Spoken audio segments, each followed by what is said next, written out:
नमस्कार। महाराष्ट्र में चुनावी हलचल तेज हो चुकी है और महाराष्ट्र को लेकर 288 सीटों का इंटरनल सर्वे सामने आ चुका है। और महाराष्ट्र में अगली सरकार किसकी बन सकती है, क्योंकि इस बार कांटे की टक्कर दिखाई दे रही है।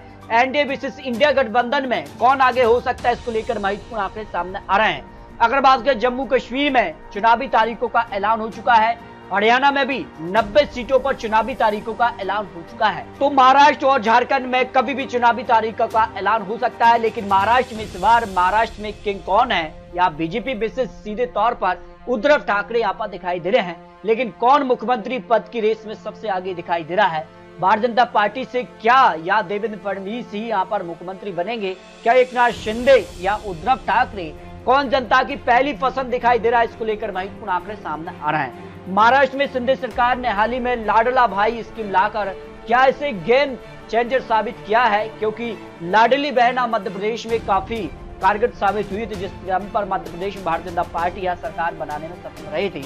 तो इसको लेकर हाँ कहने वाले 55% है, नहीं कहने वाले 30% है, कोई राय नहीं है से 15% लोग आ जाते हैं। आपके लिए राज्य में सबसे महत्वपूर्ण मुद्दा क्या हो सकता है, इसको लेकर अपने रख सकते हैं। लेकिन जो आंकड़े हैं वो विकास को 25% लोग मान रहे हैं। कल्याणकारी योजना है 20%, बेरोजगारी 15%, महंगाई 15%, भ्रष्टाचार 15%, मराठा आरक्षण भी 10% लोगों की एक बड़ी समस्या के तौर पर दिखाई दे रही है। इन मुद्दों के साथ विपक्ष या चुनावी मैदान में हो सकती है।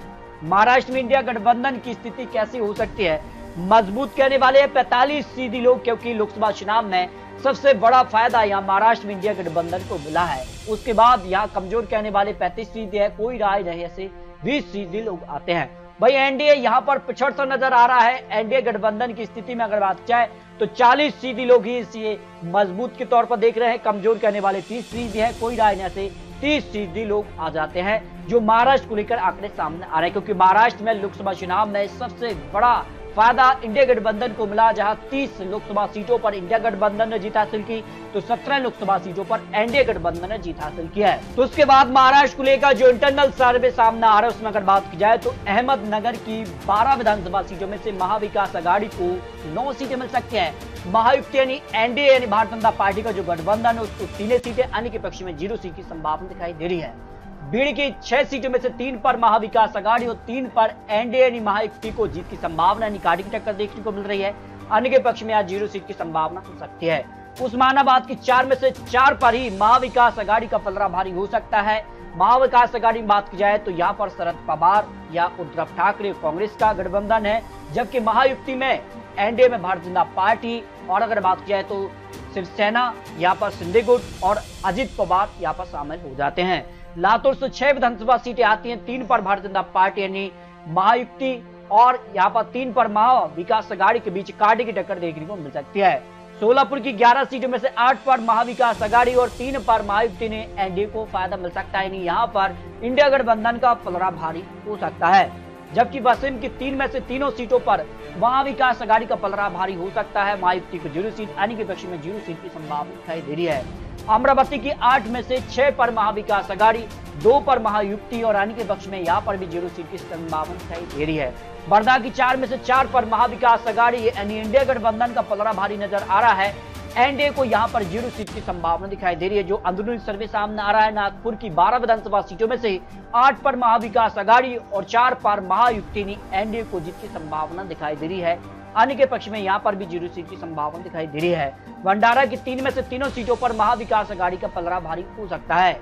गोंदिया की 4 में से 4 पर महाविकास आघाड़ी का पलड़ा भारी है। महायुति और अन्य के पक्ष में यहाँ पर 0 सीट की संभावना दिखाई दे रही है। गढ़चिरौली की 3 में से 2 पर महाविकास आघाड़ी, 1 पर महायुति को जीत की संभावना हो सकती है। अन्य के पक्ष में यहाँ पर 0 सीट की संभावना लगाई जा रही है। चंद्रपुर की 6 में से 5 पर महाविकास आघाड़ी और 1 सीट पर महायुति को जीत की संभावना यहाँ पर हो सकती है।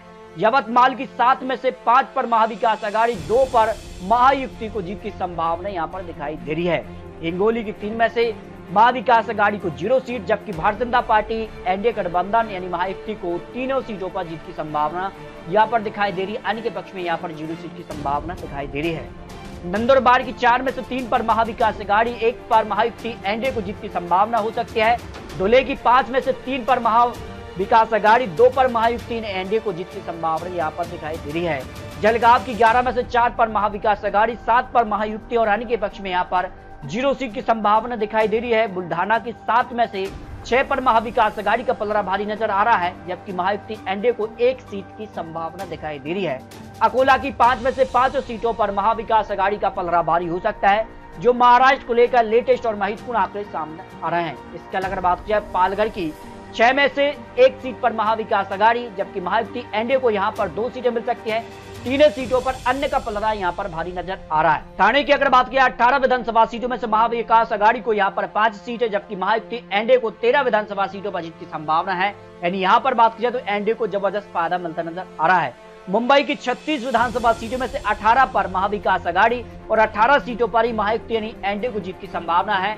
अन्य के पक्ष में यहां पर 0 सीट की संभावना दिखाई दे रही है। रायगढ़ की 7 में से 0 सीट पर महाविकास आघाड़ी, 7 सीटों पर भारतीय जनता पार्टी एनडीए का पलड़ा भारी नजर आ रहा है। पुणे के 21 में से 7 पर महाविकास आघाड़ी, जबकि 14 सीटों पर महायुति को जीत की संभावना दिखाई दे रही है। अन्य के पक्ष में यहाँ पर 0 सीट की संभावना दिखाई दे रही है। नांदेड़ की 9 में से 6 पर महाविकास आघाड़ी, 3 पर महायुति एनडीए को जीत की संभावना दिखाई दे रही है। परभणी की 4 में से 4 पर महाविकास आघाड़ी का पलड़ा भारी है। महायुति अन्य के पक्ष में 0 सीट की संभावना दिखाई दे रही है। जालना की 5 में से 3 पर महाविकास आघाड़ी, 2 पर महायुति और अन्य के पक्ष में 0 सीट की संभावना है।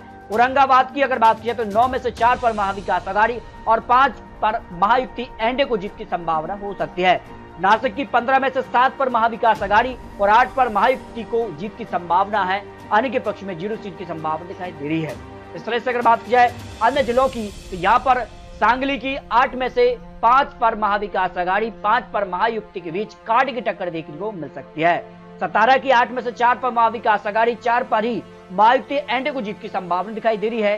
सिंधुदुर्ग की 3 में से 3 पर महाविकास आघाड़ी का पलड़ा भारी हो सकता है इनके पक्ष में, और महायुति एनडीए को 0 सीट की संभावना दिखाई दे रही है। रत्नागिरी की अगर बात की तो 5 में 2 पर महाविकास आघाड़ी, 3 पर महायुति के बीच कड़ी टक्कर देखने को मिल रही है। कोल्हापुर की अगर बात की तो 10 में से 7 पर महाविकास आघाड़ी और 3 पर महायुति के बीच कांटे की टक्कर देखने को मिल सकती है।